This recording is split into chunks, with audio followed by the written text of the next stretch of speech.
জব্বার সাহেব বলছিলেন খুব সুন্দর কথা গৌসে পাকের শানের ব্যাপারে।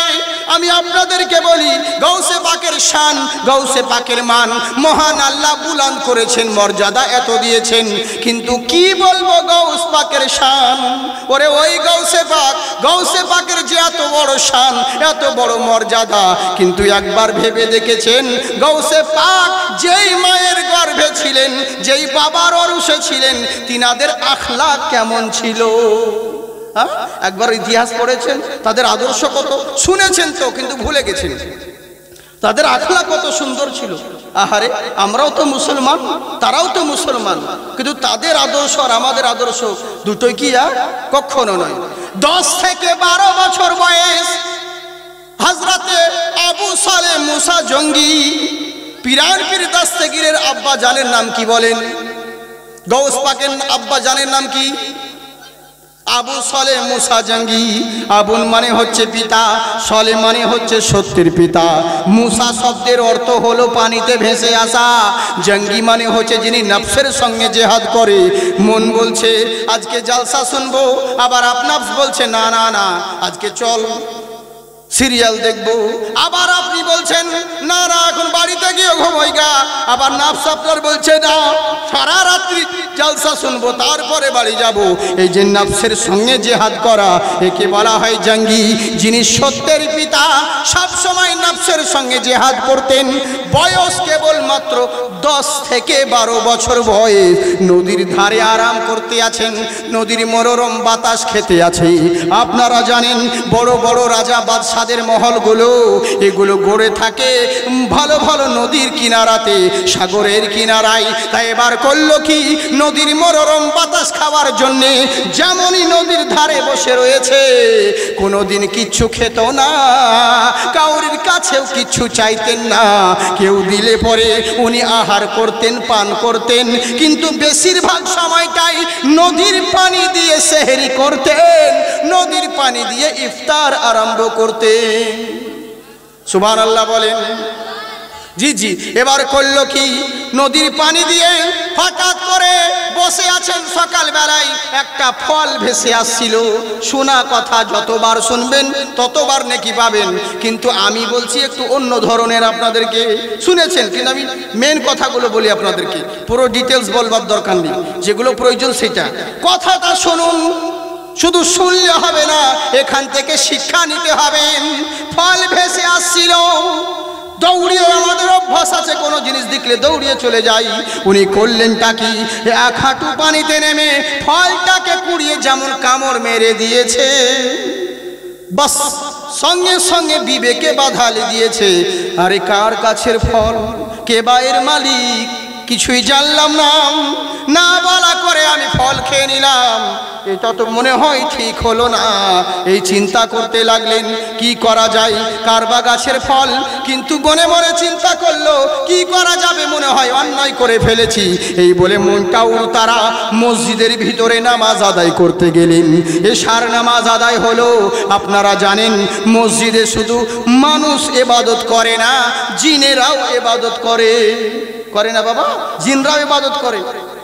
তাই বলে আমরা দেখতে পাই না।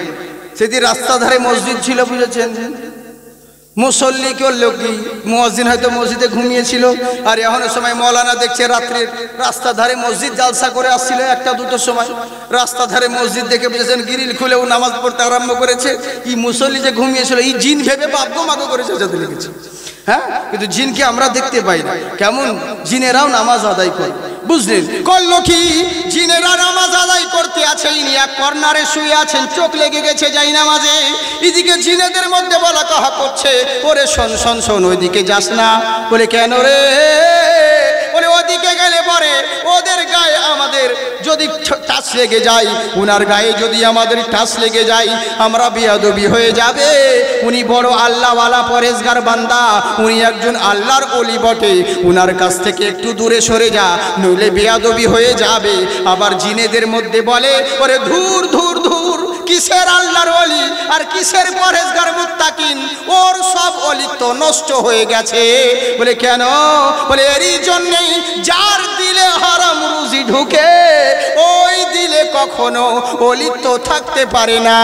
আল্লাহর তসবিহ অবশ্যই তাহলিল কোনোদিন হতে পারে না। আল্লাহ বললেন ওয়ারিজকান হালালান তাইয়্যিবা, তোমরা হালাল রুজি সংগ্রহ করো। যারা হালাল রুজি ভক্ষণ করবে, ইয়া আইয়ুহাল্লাযীনা আমানু কুলু মিন তাইয়্যিবাতি মা রাযাকনাকুম, তোমরা যদি হালাল রুজি ভক্ষণ করো, জেনে রাখো তোমরা যেই জিকির করবে, যেই তাসবিহ করবে, মহান আল্লাহ কবুল করে নিবে। কিন্তু আমরা এত দোয়া করছি, কাজ হয় না, কারণ ভেতরে হারাম ঢুকে আছে। হারাম তো ঢুকে আছে, তো কি করে কাজ হবে? বুঝলেন? এবার করলো কি, তোর তো পরের ফল খেয়ে নিয়েছে, না বলা করে ওর মধ্যে সব অলিত নষ্ট হয়ে গেছে, ওর মধ্যে আর কিছু নাই। এই বলে বলা কহা করছে, সঙ্গে সঙ্গে ইনার চোখ খুলে গেল, কান্নায় ভেঙে পড়লেন, হাই রে হাই, কি করব রে, আমার তো সব নষ্ট হয়ে গেল, আমার সব শেষ হয়ে গেল। উনি করলেনটা কি, টেনশনে পড়ে গেলেন। সকালবেলায় রাস্তার ধারে, নদীর ধারে বেরিয়ে চলে আসতে আছেন, কি করব রে, কে বা এর মালিক, কোন গাছের ফল খেলাম, চিন্তা করতে করতে নদীর ধারে ধারে হাঁটতে শুরু করলো।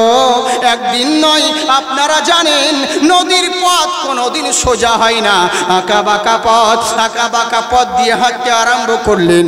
শরীর জিরাই না, কিন্তু পা এলে গেছে।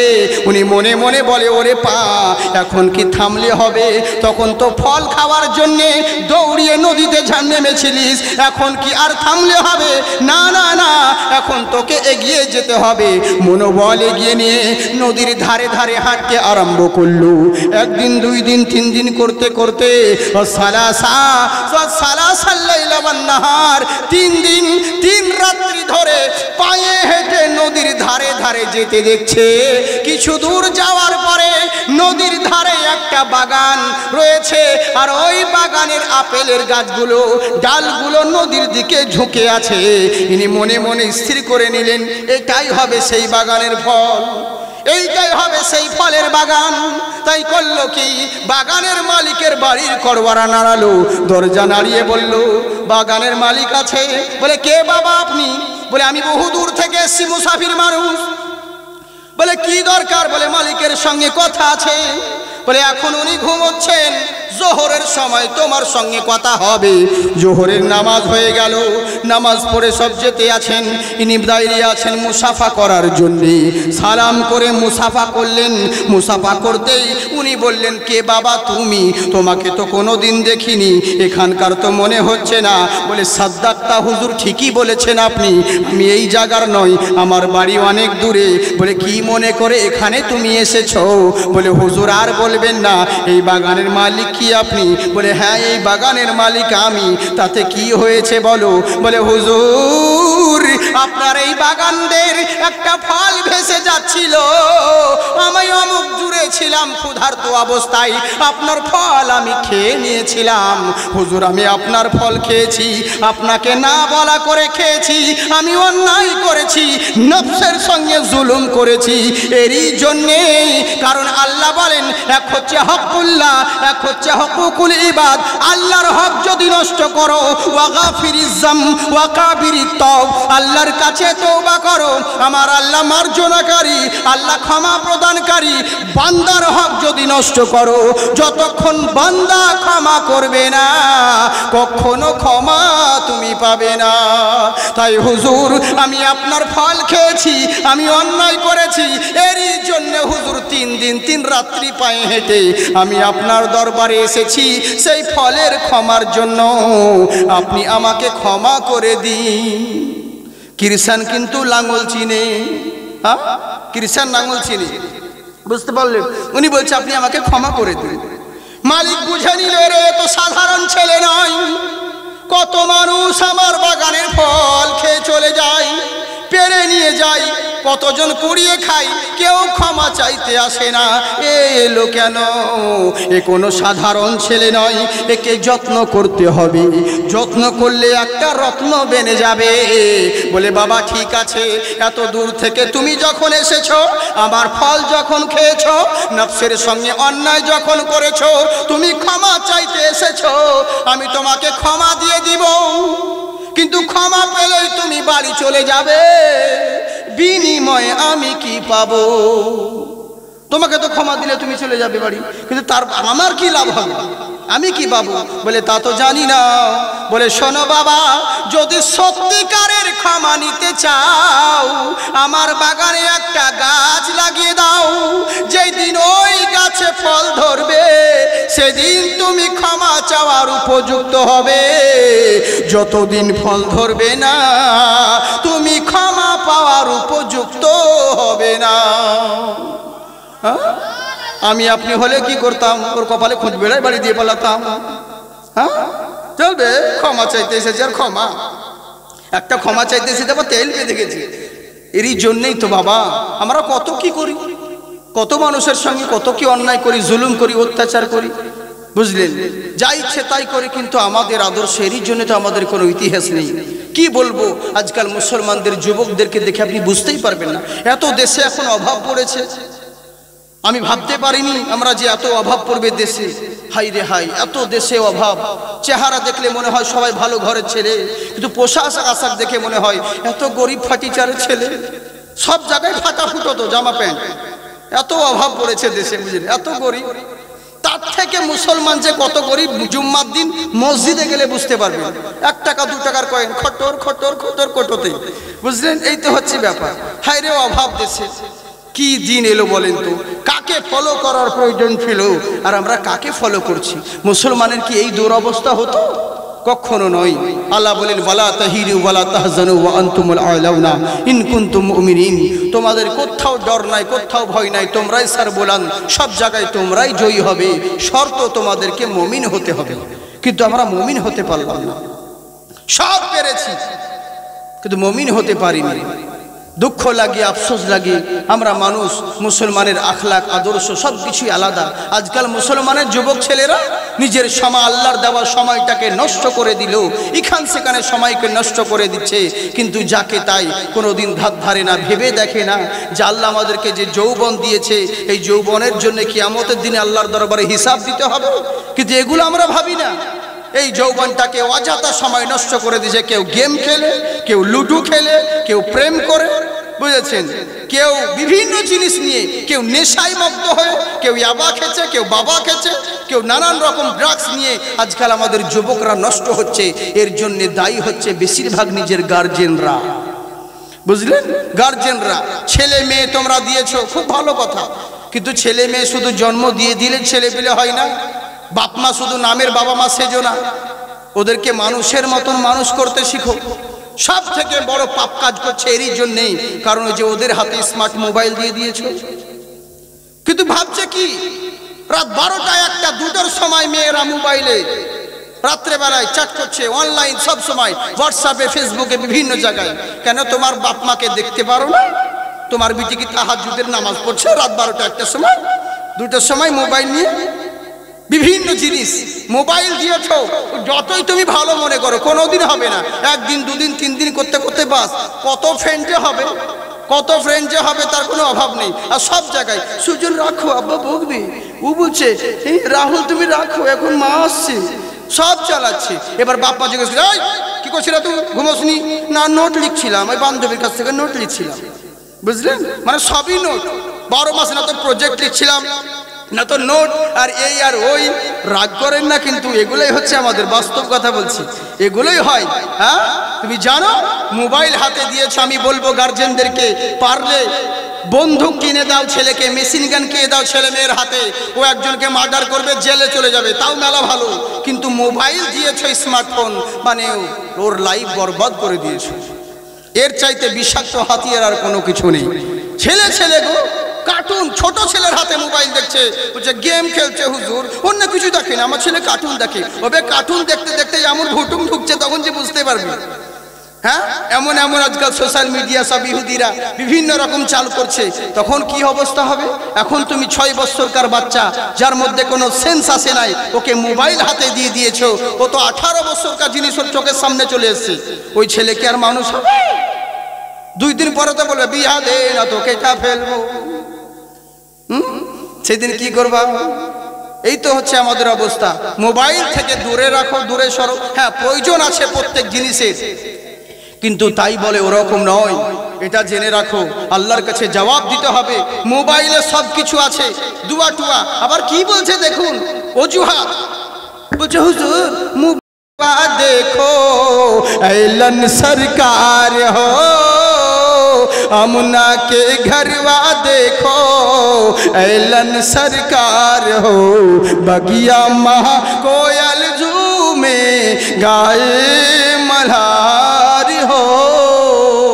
सुभान अल्लाह बोलें, পয়সা দিয়েন না কিন্তু সুবহানাল্লাহ তো দেন, ওই নোটও দিবেন না, ভোটও না দিবেন না, কি করে হবে? চুপ করে বললে হয়। মোহাব্বতে হাত উঠিয়ে বলেন আল্লাহু আকবার। हाँ माशाल्लाह। की बोलছে দেখুন कि आबू जहल ना समझा रुतबा नबी का, आबू जहल ना समझा रुतबा नबी का, आबू जहल ना समझा,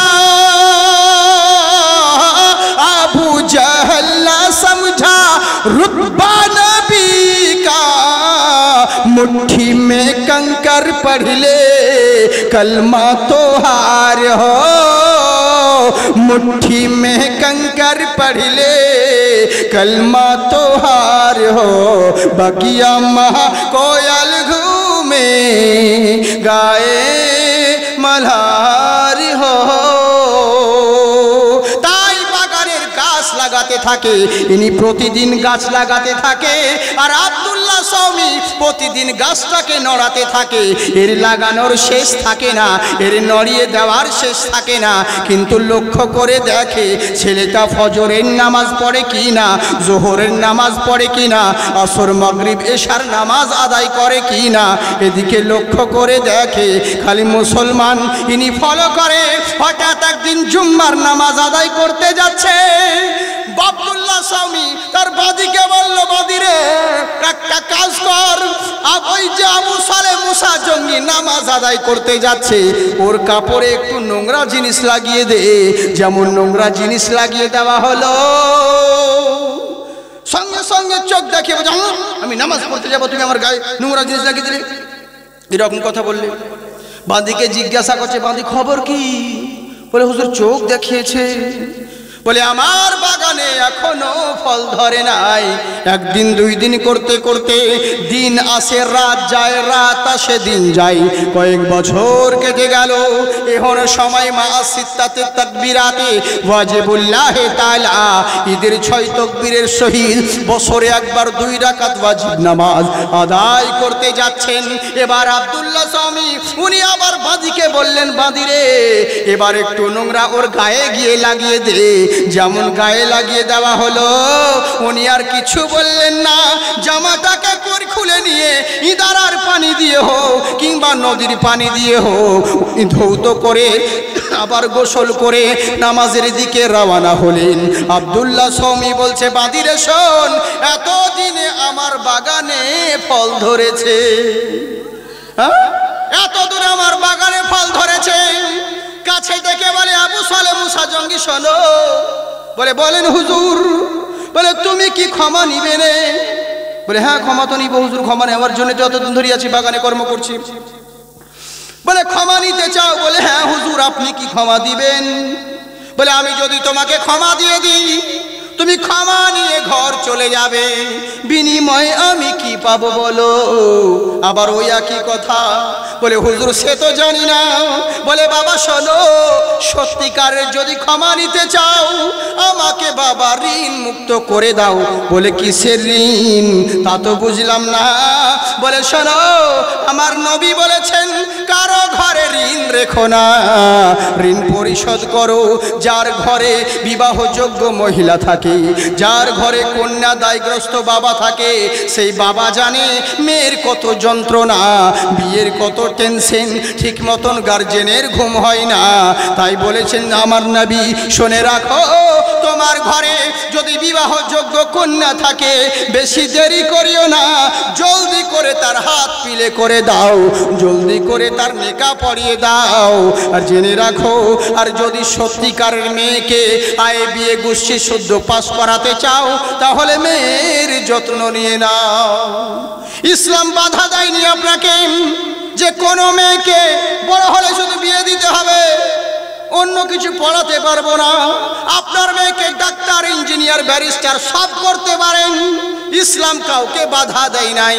কিন্তু একটা শর্ত, বলে কি, ফলের বাগান যেমন লাগিয়েছো, ফলের বাগান যেমন চাষ করেছো, তেমনি শক্ত করে বেড়া দিও, নইলে পরের ছাগলে বকরিতে এসে তোমার বাগানটাকে মুড়ো করে দিয়ে চলে যাবে।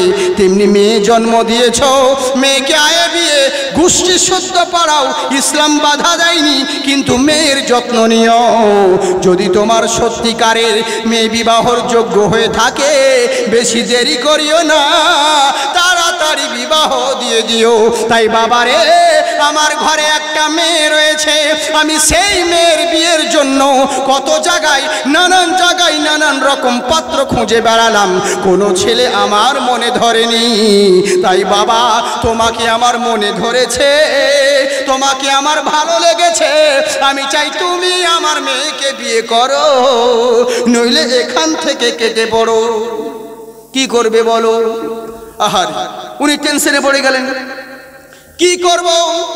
বিয়ে করতে বলেছে, কিন্তু আমার নবী যে সূরা নিসায় বলেন, তুমি যাকে বিয়ে করবে আগে তাকে ভালো করে দেখে নাও, যদি সত্যিকারের তোমার নয়ন জুড়ে যায়, তারপর তাকে বিয়ের প্রস্তাব দাও।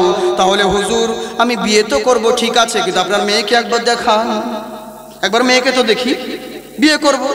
আরে এদিকে আমি বলতে লাগলাম, এটা তো বলার কথা ছিল না, বলবো না, ছেড়ে দেবো বলে, হ্যাঁ? আর ফাতিয়া ইয়াজদাহমের সময় চলছে, শুরু করেছেন বলেই দিই নাকি না? আপনারা যদি বলেন তবে। আমাকে একজন বলছিল কিছুক্ষণ কিছু কথা বলতে, হ্যাঁ, কিন্তু আমি বলি না, কারণ ইন্টারনেটে বহু, কিন্তু পাবলিকের দর্শকেরই তো অনুরোধের ওয়াজ করতে পারি না, কিন্তু আপনাদের কারণে আমাকে বলতে হয়, আর লোকে বলবে কি বে, এত শুনেছিলাম, বুঝলেন তো? এই হচ্ছে ব্যাপার, কিন্তু তা নয়, যতবার শুনবেন নেকি পাবে। আপনাদের জন্য বলতে আছি, এখানে অনেক দূর দারাজ থেকে বহু ভাইরা এসেছে, এই যে ইউটিউবার মিয়ারা, আমি তোমাদেরকে বলবো, তোমরা দিনের উদ্দেশ্যে কাজ করো, টাকাও পাবে, নেকিও পাবে, কিন্তু অন্য কিছু করো না সোনামুখী। কিন্তু আজকাল স্বার্থপর সব মানুষ, জানেন, যতক্ষণকার ততক্ষণ, ওই মানে ভিউয়ের জন্য মানুষ কত কিছু করে। ওই বলছে হুজুর, জাকির হুজুর জিন্দাবাদ, জাকির হুজুর জিন্দাবাদ। দুদিন দেখছে জাকির হোসেন কেউ অমুক জায়গায় কোনো একটা, কোনো ওয়াহাবি হোক বা কোনো গैरमुकालिद হোক, কিছু কথা বলেছে, ওটাকে নিয়ে এখানে নিজের চ্যানেল ছাড়ছে, জাকির হোসেন মুর্দাবাদ, জাকির হোসেন মুর্দাবাদ। ওই একই জিনিস দুদিন আগে ওই বললো জিন্দাবাদ, আবার দুদিন আগে ওই মুর্দাবাদ। আসলে কি জানেন, মানে যেমন অন্যদের ফিল্মি অ্যাক্টরদের যেমন কোনো ধর্ম হয় না, তেমনি কিছু কিছু আছে, এদের কোনো জাতি নাই, এরা ভিউয়ের জন্য যা ইচ্ছে তাই করতে পারে, কিন্তু আল্লাহ লানত বর্ষিত হবে। সাদকায়ে জারিয়া যেমন কিছু কিছু পাপ আছে, ওগুলো করে গেলে পরে তুমি মরে যাবে, কিন্তু তোমার কবরে ওই গুনাহগুলো যতদিন থাকবে গুনাহগুলো পেতে থাকবে। কিছু কিছু নেকির কাজ এমন আছে, তুমি মরে যাবে কিন্তু তোমার কবরে নেকি পৌঁছাতে থাকবে, কিন্তু এরা বোঝে না, মানুষ বুঝতেই চাইছে না কখন কার কি হয়। আল্লাহ আমাদেরকে হেদায়াত করুক। তো যাই হোক, কিছু কিছু জিনিস আছে, কিন্তু দোষ করে বেহুদ্দা, মার খায় গোষ্ঠী শুদ্ধা, কিছু দিনের জন্য সবারই প্রবলেম। এই যে যারা ভাইরা এসেছে, এরা বহু দূর থেকে কষ্ট করে মহব্বতে ভালোবাসার জন্য আসে। কেন? এরা ভালোবাসে, এরা ভালোবাসে বলে আসে। আমি আর কত নিষেধ করবো, আর নিষেধ করি না যে করো, কোনো ব্যাপার নেই, কারণ কিছু কিছু জিনিস দরকারও রয়েছে, কিন্তু কিছু কিছু জিনিস আবার প্রবলেমও হচ্ছে, এরই কারণে আমি করতে দিছিলাম না। কিন্তু এরা ভালোবাসার জন্যে দেখেন উত্তর দিনাজপুর থেকে এসছে, উত্তর দিনাজপুর থেকে এসে, তারপরে তো হাবলা কাবলা, বাবলা টাবলা, এই যে এদিকে মুথাবাড়ি, আরো জোর তো, এদের বহুত আছে, বুঝেছেন? কি নাম করব, সবাই, হ্যাঁ, মানে সবাইকে ভালো লাগে, আর এরই জন্যে ভালো লাগে, কারণ আমি ওরা তো ওই সব আমাদেরই কম বেশি বয়সের, একটু হবে এদিক সেদিক, উঁচু নিচু।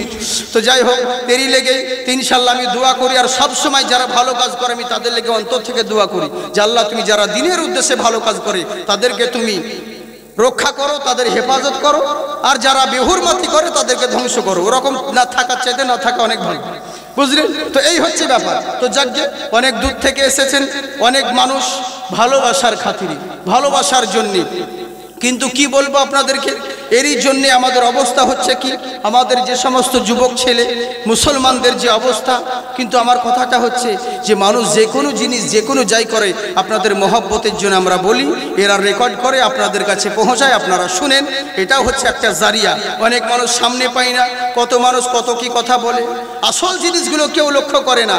আল্লাহ কোরআনে বলেন ওয়ামাল্লাম ইয়াহকুম বিমা আনজালাল্লাহু ফাউলাইকা হুমুল কাফিরুন।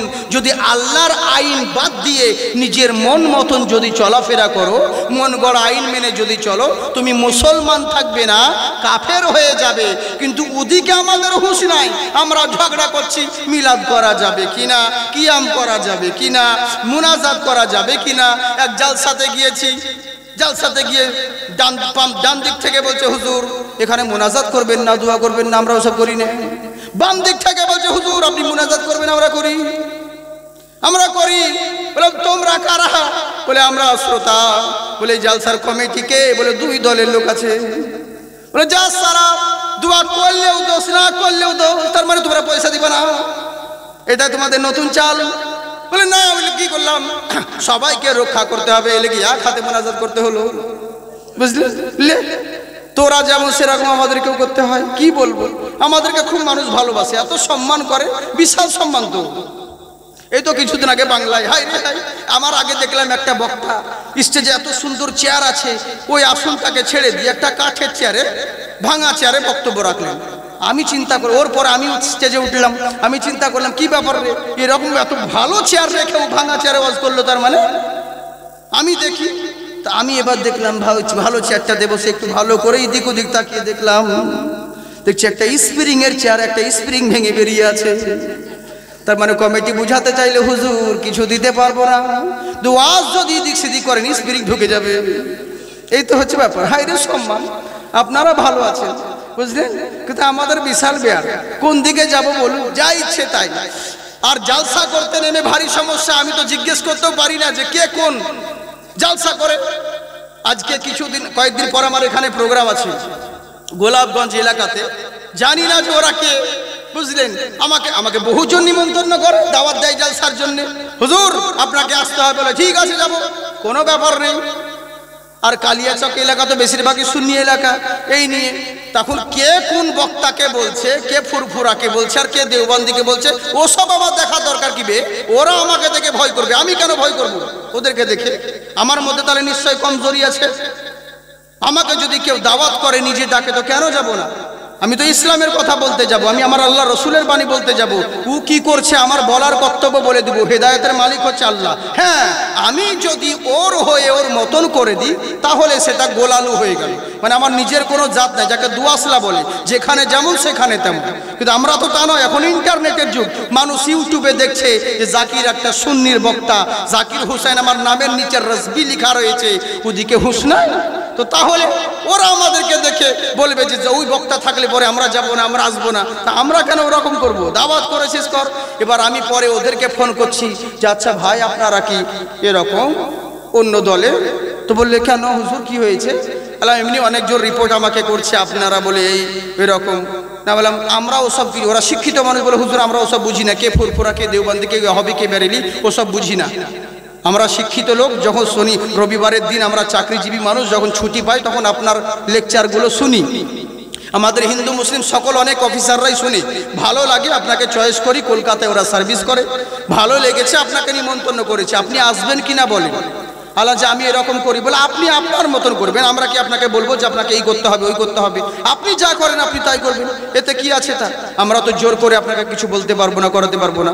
আমরা বাণী শুনতে এসেছি, আল্লাহ রসুলের বাণী। কেন আপনার ধর্ম আপনার মাযহাব কি এই শিক্ষা দেয়? আহলে সুন্নাতুল জামাত বলেছে যে তোমরা ভাষণ শুধু আহলে সুন্নাতদের সামনে জালসা করো, আর ওয়াহাবিদের জালসা শোনায়ও না। নিজের স্টেজে খুব ফতোয়া দিতে পারছো, অমুকের পিছনে নামাজ পড়া হারাম, অমুকের পিছনে এই করা হারাম, অমুকের মাদ্রাসা চাঁদা দেওয়া হারাম। ওবে ওয়ার স্টেজে গিয়ে বল কত বুকের পাটা দেখবো।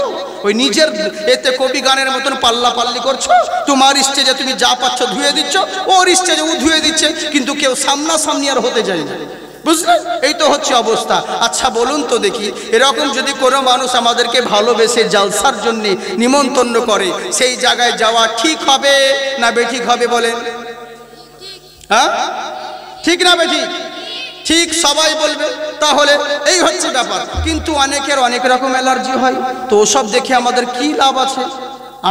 আমি গ্লাসে দুধ খাচ্ছি, কেউ যদি বলে মদ খাচ্ছে, ওসব আমার দেখার দরকার কি? যতই চেষ্টা কর আর যতই যাই কর, কারণ অন্যান্য বক্তার ক্ষেত্রে হচ্ছে আলাদা, আর আমার কারণটা হচ্ছে আলাদা।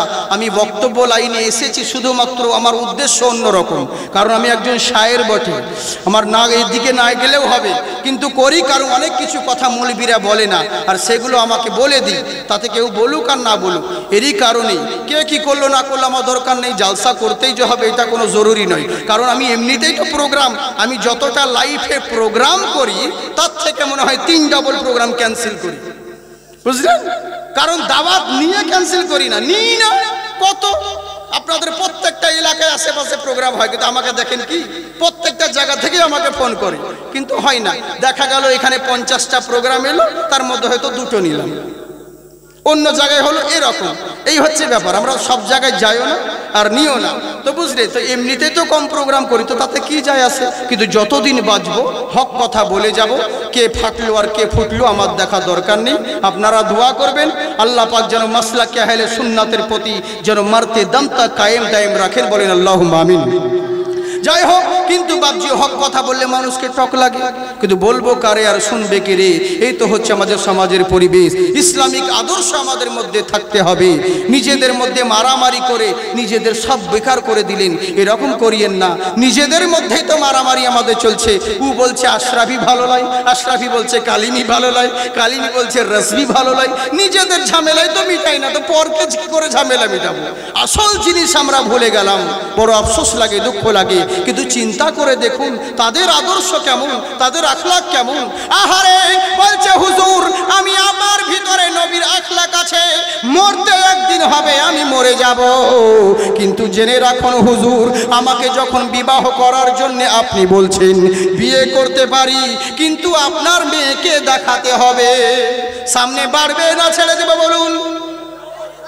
কারা কারা শুনবেন হাত উঠান। মাশাআল্লাহ, জি জি জি, হ্যাঁ সুবহানাল্লাহ, ইনশাআল্লাহ জিন্দাবাদ থাকুন। অনেক কথা বলার আছে, বলছি আপনাদের শুনুন। এবার করলোটা কি?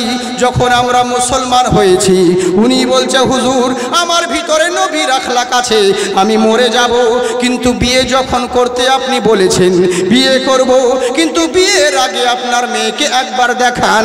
বলে বাবা কি দেখবে তুমি, কি দেখবে তুমি? আমার মেয়ের যে সমস্ত গুণ আমি তোমাকে বলে দিচ্ছি। আমার মেয়ে কেমন? বলে বলুন। বলে আমার মেয়েকে দেখার কিছু নেই, ও তো কালো, ও তো খোড়া, ও তো বোবা, ও তো চোখে অন্ধ, আর কি দেখবে বলো? ইনি চিন্তায় পড়ে গেলেন। বাবা তো নিজের মেয়ের গুণগুলো বলছে, এরকম মেয়েকে বিয়ে করা যায় না, পালিয়ে যাওয়া যায়। আপনি আমি হলে লুঙ্গি তুলে উড়ান দিতাম ভাই, হ্যাঁ তাই তো? কিন্তু কেমন চিন্তা করুন, নেকির যখন কাজ আসে মুসলমান আমরা দৌড়ে পালিয়ে যাই, কাজের দিকে আসি না। আমরা যে মুসলমান হয়েছি সব থেকে আমরা ভাবছি 5 ওয়াক্ত নামাজ পড়ে নিলাম মানে আল্লাহর জান্নাত পেয়ে গেলাম, আল্লাহ রাজি হয়ে গেল। কিন্তু না, আগে তুমি মুসলমান হয়েছো, কিন্তু জেনে রাখো নামাজ পড়লে হবে না, নিজের ঈমানটা ঠিক রাখো। মানুষ হয়ে মানুষকে ভালোবাসো। তুমি যেই নবীর উম্মত সেই নবীর আখলাক তোমার মধ্যে থাকতে হবে। নবী কি শিক্ষা দিয়েছেন? নবী শিক্ষা দিয়েছে মানুষ হয়ে মানুষকে ভালোবাসো। কিন্তু আফসোস হলো একটাই, আমাদের সমাজে এখন মানবতাই উঠে গেল। মানুষের মানুষে ভালোবাসে না, মানবতাটাই উঠে গেল। মানুষ মানুষকে যে ভালোবাসতে হয় এগুলোই করে না। যখন আমাদের